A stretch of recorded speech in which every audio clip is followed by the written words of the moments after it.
Tiniyak ni Pangulong Bongbong Marcos na may masisibak kasunod ng umano'y pagpuslit palabas ng bansa ni dismissed Mayor Alice Guo. Patuloy ang investigasyon sa mga posibleng tumulong sa kanya habang pinagugulong ng gobyerno ang pagkansela ng kanyang pasaporte at pag-alerto sa Interpol. Nakatutok si Ivan Mayrina.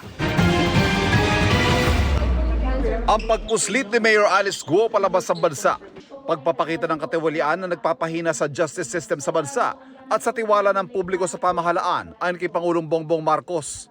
Pagtitiyak ng Pangulo, may masisibak. Sa ngayon, unang hakbang na ginawa ng pamahalaan kahapon ang pagpapakansela sa pasaporte ni Guo, kanyang pamilya at isa pang kasabot umano sa operasyon na iligal na pogo sa pamagitan ng DFA Secretary na may kapangyarihang magkansela ng pasaporte kung may sapat na basihan.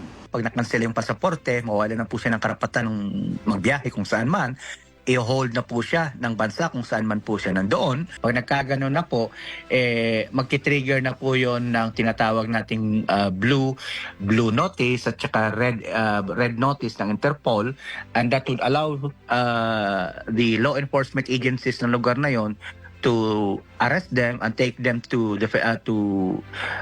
transfer them to the Philippines. Pero hindi mabilisan ang prosesong tinutukoy ng PAOK. Sa ngayon kasi ang pangunahing basihan ng kanselasyon ng passport ay ang warrant of arrest na inilabas ng Senado dahil sa hindi pagdalo ni Guo sa mga pagdinig tungkol sa mga pogo. Ang mga reklamong qualified human trafficking at tax evasion hindi pa naisasampa sa korte kaya wala pang arrest warrant kaugnay ng mga ito. Ang blue notice paraan lamang para hindi na makapaglipat-lipat ng bansa si Guo. Pero ang mismong pag-aresto sa kanya at pagpapauwi sa Pilipinas, hiwalay na proseso pa. There are many legal avenues available to the Philippine government. Habang pinagugulo ang prosesong yan, patuloy namang iniimbisigahan kung sino mga tumulong kay Guo sa kanyang pagpuslit.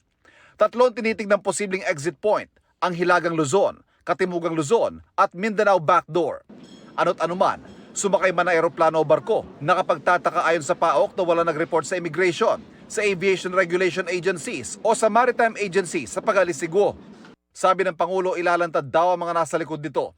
Isang malawakang investigasyon na raw ang isinasagawa para matukoy ang mga tumulong kay Guo sa kanyang pagpuslit at sila'y masususpindi at pananagutin sa batas.